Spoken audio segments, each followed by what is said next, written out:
nos observations sur la dernière tournée du ministre russe des Affaires étrangères en Afrique, Sergueï Lavrov, que j'appelle souvent Abdoulaye Lavrov, comme j'appelle son ami et collègue, homologue favori, eh bien, le ministre Abdoulaye Diop du Mali, je l'appelle souvent Sergueï Diop. Le ministre Lavrov était en Afrique et je voudrais faire mes observations sur les enseignements, les leçons de sa tournée. Première leçon.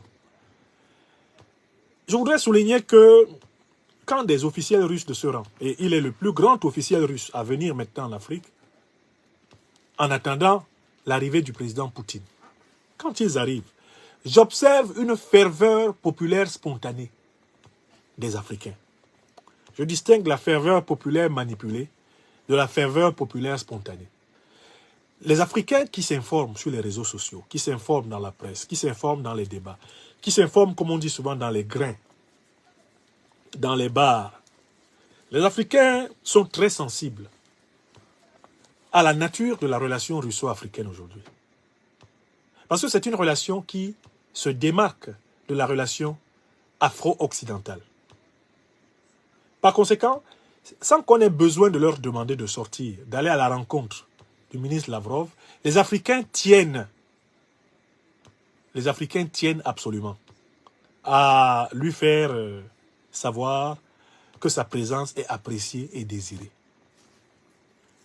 En Afrique de l'Ouest, comme en Afrique centrale, chaque fois qu'il est entré en contact, de près ou de loin avec la population, sont des visages éclairés, sympathiques qu'il a reçus. Non pas des visages manipulés, non pas des visages stipendiés, des gens à qui on aurait donné 2 ou 3 billets de banque pour répéter quelque chose. Ça ne se passe pas comme ça. Quand les officiels russes viennent en Afrique, les Africains veulent leur montrer qu'ils ont bien compris qu'ils ont une attitude différente envers nous en Afrique. Donc, la question de l'accueil. Il y a un deuxième point que la visite de M. Lavrov a marqué de manière très claire. C'est que la Russie s'efforce de développer avec chaque pays africain avec lequel elle est en relation des projets concrets. Elle s'efforce de parler peu et de faire beaucoup. Parler par les œuvres. Au Mali, on est en train d'aider le pays à sortir de l'aliénation énergétique par la construction de 3 centrales solaires. Au Burkina Faso, on est en train d'aider le pays à acquérir l'autonomie en matière de traitement de son métal précieux, l'or. De la même façon, on est en train d'aider le pays à développer et à lancer les projets d'autonomie énergétique, y compris le projet nucléaire. Les autorités nigériennes, dans les travaux qu'elles tiennent avec les délégations russes, travaillent essentiellement sur des projets. Des projets dans le domaine de l'énergie, des projets dans le domaine de la sécurité, des projets dans le domaine de la coopération technique, la coopération scientifique, la coopération technologique. Donc je voudrais saluer la deuxième caractéristique de ces visites, sont des visites sur projet. Ils parlent de ce qu'ils doivent faire. Et ils ne parlent que de ce qu'ils doivent faire. C'est une deuxième qualité de cette coopération. Troisième élément important. Contrairement aux apparences, je n'ai pas entendu le ministre russe faire chantage aux Africains de la multiplicité de leur coopération bilatérale. Bref, du caractère multilatéral de leur coopération diplomatique.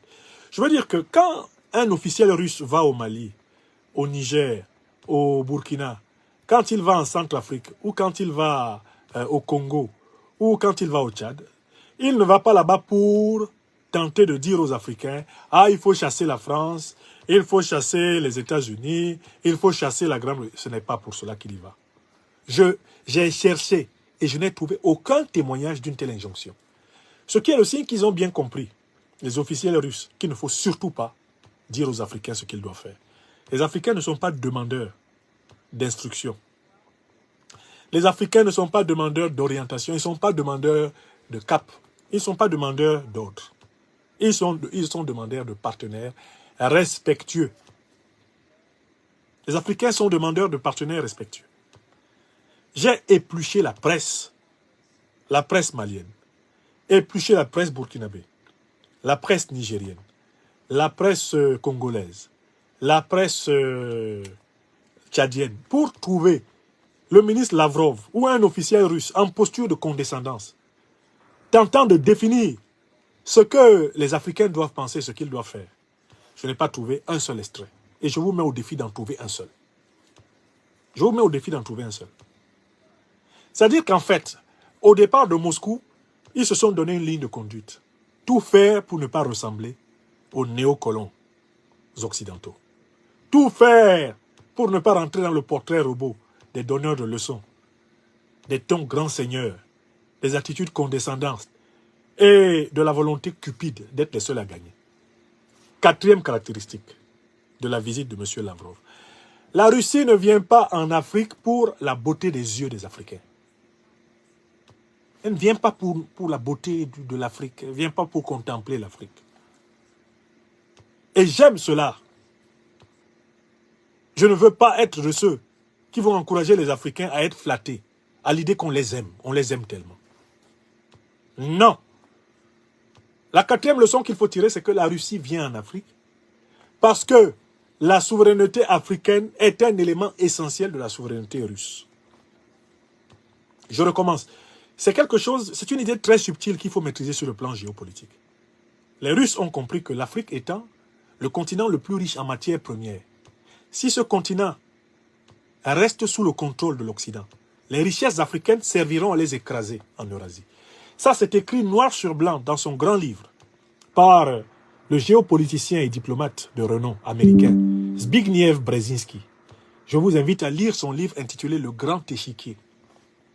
Brzezinski dit que pour les États-Unis, d'ailleurs comme pour la Russie ou pour la Chine, le contrôle du Sud global est une condition pour la victoire sur le front eurasiatique. Il y a un grand duel sur le continent eurasiatique, le duel entre le bloc de l'Ouest et le bloc de l'Est, pour utiliser les termes de l'ancienne guerre froide. Mais chacun de ces blocs a besoin d'un appui en ressources, d'un appui en soutien démographique, d'un appui en relations diplomatiques, d'un appui en lobbying international. Donc, l'Afrique est pour eux un enjeu essentiel. Car en fait, si l'un de ces blocs venait à contrôler l'Afrique, il aurait la puissance nécessaire pour écraser l'autre. Seulement, la Russie ne part pas dans l'idée de vouloir contrôler l'Afrique, mais d'être partenaire d'une Afrique souveraine. D'être partenaire d'une Afrique souveraine. Et c'est là qu'elle fait une différence avec l'Occident. Elle veut être partenaire d'une Afrique souveraine parce que le partenariat engendre une solidarité géopolitique plus durable que la domination, l'hégémonie. Le modèle hégémonique est un modèle qui n'est pas durable. Voilà pourquoi les Africains sont révoltés contre les Occidentaux. Les gens parlent de sentiments anti-français, etc. Mais c'est basé simplement sur des faits. Vous ne pouvez pas voir commercialiser des êtres humains pendant 300 ans. Ensuite, vous les barbarisez, vous les terrorisez par les crimes coloniaux, les crimes de guerre. À peine ils s'en relèvent, vous installez un système néocolonial, vous les massacrez, vous les déportez, vous les pillez, vous les maintenez sous contrôle militaire, sous contrôle monétaire. À un moment donné, il va y avoir une réaction, une réplique, une résistance. Les Russes ont compris qu'il ne faut pas commencer une telle relation avec les Africains. Parce que cela signifie qu'il faudrait une révolution africaine anti-russe. Comme aujourd'hui, on a une révolution anticolonialiste, anti-néocolonialiste et anti-impérialiste, le panafricanisme du XXIe siècle africain. Donc, c'est sur la base d'une vision théorique intellectuelle extrêmement pertinente qu'ils choisissent le modèle de la coopération multipolaire. La coopération multipolaire. Ça veut dire quoi? La Russie, c'est un État-continent. La Russie n'a pas besoin de nous occuper et de nous dominer. Mais la Russie a besoin que nous constituions des entités politiques assez fortes et que nous soyons ses amis en Afrique. De telle façon qu'elle sache qu'elle peut compter sur nous pour empêcher l'Occident de l'écraser, elle. Pour empêcher quelque puissance que ce soit de l'écraser en s'appuyant sur nos ressources. Donc c'est pour se protéger que la Russie veut renforcer les capacités africaines. Elle a doublement compris qu'il vaut mieux que l'Afrique soit souveraine pour que l'amitié avec l'Afrique soit une amitié durable. Car il n'y a d'amitié qu'entre égaux. Mais de l'autre côté, elle a bien compris qu'il ne faut surtout pas laisser l'Occident dominer l'Afrique. Parce que le jour où l'Occident contrôle complètement l'Afrique, les ressources africaines serviront à écraser la Russie. Voilà ce que j'appelle les Africains à apprécier. Les Russes sont là sur la base d'un calcul rationnel, d'un raisonnement logique, d'un raisonnement moral et politique, et bien sûr d'un raisonnement idéologique, puisqu'ils sont liés aux luttes anticolonialistes et anti-impérialistes africaines du XXe siècle. Eh bien, ils s'appuient sur cet inconscient positif, cette mémoire positive de lutte commune, de résistance commune. Ils s'appuient là-dessus pour construire eh bien, leurs intérêts. La Russie vient en Afrique pour ses intérêts à elle, mais des intérêts bien compris, car il y a deux manières de comprendre les intérêts. La manière hégémonique et la manière partenariale. Les Russes s'efforcent de développer une compréhension partenariale de leurs intérêts vitaux. Alors que les hégémonistes occidentaux sont restés dans la logique de nous écraser, nous dominer, nous imposer en permanence leur monnaie, nous imposer leurs théories, leurs idéologies, nous imposer leurs bases militaires, tout nous imposer. Voilà les raisons pour lesquelles j'estime que la dernière tournée de M. Lavrov en Afrique est un succès. Car en fait, c'est dans la modestie que la grandeur, c'est dans l'humilité que la grandeur, sous sa forme morale, s'affirme. L'attitude de la puissance russe en Afrique est celle d'une grande puissance qui sait faire preuve d'humilité. Et si l'Amérique, si la France, si la Grande-Bretagne, la Belgique, tous ces pays occidentaux qui ont une longue histoire coloniale, faisaient un travail sur elles-mêmes et s'efforçaient d'entrer avec toutes les parties du monde dans une logique partenariale, nous aurions un monde formidable. Malheureusement, nous ne pouvons pas compter sur leur bonne volonté. L'Afrique doit lutter. L'Afrique doit lutter et se faire respecter. Car les bons sentiments n'ont jamais suffi à sauver un peuple menacé. Mes chers amis, il est maintenant 1h30 d'émission à vos côtés. J'estime avoir rempli mes obligations en cette soirée.